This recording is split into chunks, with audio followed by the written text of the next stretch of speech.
portrait, c'est pour faire la cuisine et je vois du cochon, je vois un filet mignon, chef. Qu'est-ce qu'on va préparer? Donc on va préparer un filet mignon de cochon breton avec une mousseline crème de topinambour, girolles poêlées. Quand on dit crème de topinambour, ça veut dire qu'on va être entre mousseline et velouté, c'est-à-dire Voilà, une purée un peu détendue. Tout à fait. Et attaquer le topi, si je puis dire. Hein. Donc là, on va éplucher les topinambours pour lancer la crème de topinambour. Comment est-ce qu'on évite que ça noircisse on les met dans de l'eau citronnée. Alors voilà, on met à suer à sec comme ça? Oui, à sec. Et après, on va directement. Combien de temps? Oh là, c'est juste le temps de couper les derniers. Alors, qu'est-ce qu'on fait là? Donc là, on retirer la chaînette, voilà, cette fameuse chaînette. Bon, on la consomme quand même. Alors, on peut l'utiliser, oui, bien sûr, principalement déjà pour la sauce. On va la débiter après. On enlève ces petits. Voilà, regardez. On retire ce qu'on appelle, en termes un peu techniques, les aponevroses, c'est-à-dire ce sont ces petites peaux qui entourent les muscles, hein, qui gardent les fibres bien attachées ensemble. Et c'est un peu dur sous la dent, ça se rétracte, donc il vaut mieux la retirer, bien nettoyer, comme le fait un chef. Ah, ça y est, du beurre. Je me disais, ça faisait longtemps, hein, on est en Bretagne et je n'ai pas vu encore de morceaux de beurre. Ça, c'est pour poêler. Alors, voilà, très important, regardez ce que fait Romain. Il va aromatiser son beurre. Voilà, tout à fait. Donc un peu de romarin, ça sent bon, hein, un peu de thym, un petit peu de sauge. Alors voilà, ne vous empêchez pas de faire ça. Quelques herbes fraîches dans le beurre de cuisson d'un morceau de viande, éventuellement une gousse d'ail en chemise. Tout à fait. Hein, si on veut, surtout avec le cochon, ça marche bien. Mais ça permet d'avoir en fait le beurre dont on va nourrir. Voilà, c'est ça. Le filet, on va nourrir le filet après. Va aromatiser. Combien de temps la cuisson, chef?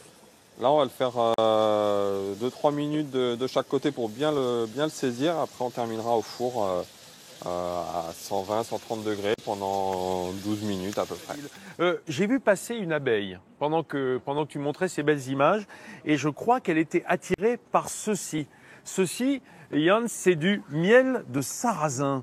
Hein, Ce qui est extraordinaire, c'est que on sent le miel, mais on sent très nettement aussi le blé noir. C'est incroyable, ça. On ne peut pas faire plus breton que du miel de sarrasin, chef. Comment est-ce qu'on l'a utilisé? Alors, on l'a utilisé pour laquer le filet mignon. Laquer le filet mignon, hein, c'est-à-dire le rendre bien brillant. Voilà, simplement en ajoutant dans la poêle une cuillère de ce miel de sarrasin et pour obtenir cette belle brillance. Alors ça, c'est une petite brunoise d'oignons, carottes, ce qu'on appelle une mirepoix presque. Hein. Oui. Voilà, puisqu'on a cet ensemble de petits cubes d'oignons et de carottes qui vont faire en fait la garniture aromatique de notre sauce. Voilà, tout à fait. Ensuite, on va déglacer au vinaigre de cidre.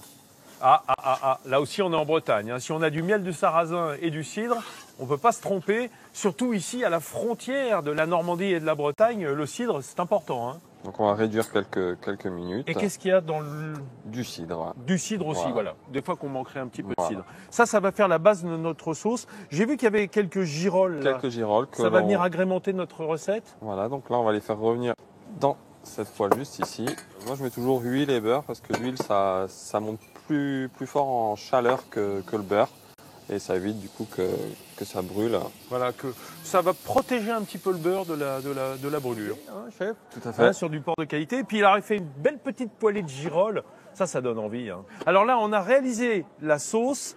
On va la filtrer peut-être. Tout à fait. Hein, puisque je vous rappelle qu'il y avait tous les herbes qui avaient servi à la cuisson. Voilà. Il y avait notre petite garniture aromatique, là, notre petite brunoise d'oignons et de carottes. Donc on filtre pour avoir un beau jus de cochon aromatisé au miel de sarrasin.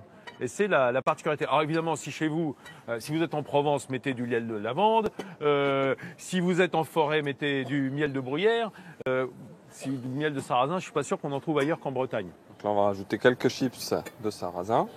Ici, on a fait du chou cal, chou frisé. Donc c'est pour amener un peu de croustillant, un peu de couleur dans l'assiette. Oh là là, ça y est, que c'est beau. Et ce qui est prodigieux, c'est que ça a l'air enfantin à réaliser. Je crois que le moment est venu de déguster. Regardez cette belle assiette. Hein, le chou, les chips de sarrasin, notre filet mignon en tronçons. On va faire déguster à Yann. Les arômes, la température idéale, ni trop chaud ni trop froid, pas froid du tout. C'est une merveille. Merci Romain, merci chef.